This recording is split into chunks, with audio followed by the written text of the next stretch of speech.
જય શ્રી કૃષ્ણ, નમસ્કાર, રાધે રાધે, રાધે રાધે.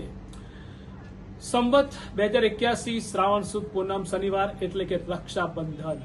એક અમૂલ્ય તહેવાર છે. આપણા હિન્દુ સંસ્કૃતિ પ્રમાણે, ભારતીય સંસ્કૃતિ પ્રમાણે સૌથી મોટા ભાઈ અને બહેનના પવિત્ર રિશ્તાનો તહેવાર એટલે રક્ષાબંધન.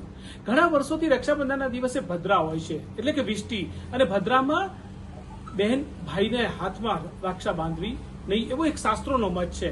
પણ કુદરતી ઘણા વર્ષો પછી આજનું એટલે કે શનિવાર 9 ઓગસ્ટ 2025 શ્રાવણ સુદ પૂનમ એ દિવસનું પંચાંગ છે. પંચાંગ એટલે 5 અંક, તિથિ, વાર, નક્ષત્ર, યોગ અને કરણ.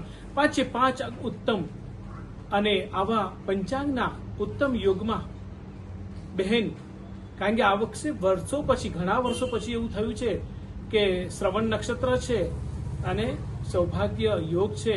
સારા યોગમાં બહેન આપણા ભાઈના, અને એ પણ ભદ્રા રહિત એટલે કે વિષ્ટિ રહિત, આખો દિવસ વિષ્ટિ છે જ નહીં, એટલે સવારથી લઈને રાતના સુધી ઉત્તમ મુહૂર્તો છે. એટલે વણપૂછ્યું મુહૂર્ત ઘણા વર્ષો પછી આ રક્ષાબંધનના દિવસે પ્રાપ્ત થયું છે. શાસ્ત્રો કહે છે કે રક્ષા બાંધતી વખતે બહેનોએ બોલવું આપણા ભાઈની રક્ષા માટે કે હે પ્રભુ યમરાજા, મારા ભાઈની રક્ષા કરજો. યેન બધો બલિરાજા દાનભેન્દ્ર મહાબલ તેન ત્વામી બદનામી રક્ષે માચલ.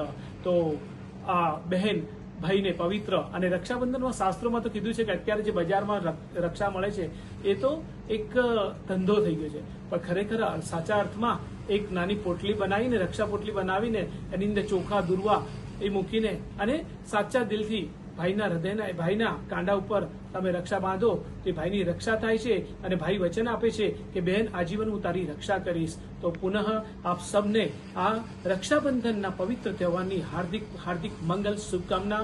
જય શ્રી કૃષ્ણ, રાધે રાધે, રાધે રાધે.